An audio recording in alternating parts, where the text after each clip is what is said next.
Проведенная недавно генетическая экспертиза мумии фараона Тутанхамона показала, что его предки пришли в Египет из совсем других мест. Каких же именно? Оказалось, что мужская гаплогруппа этого знаменитого правителя R1B1A2, относящаяся к семейству R1B, появилась в Южной Сибири более 20 тысяч лет назад. Около 7 тысяч лет назад она переместилась на запад евразийских степей, а еще через несколько сот лет она достигла Ближнего Востока. Затем, спустя некоторое время, носители этой гаплогруппы переправились через Гибралтар и попали в Западную Европу и вскоре стали доминировать там.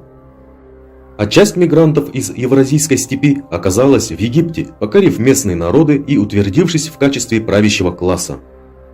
Историки и археологи удивлялись, почему египетские фараоны имели отчетливые черты людей, относящихся к южносибирской расе.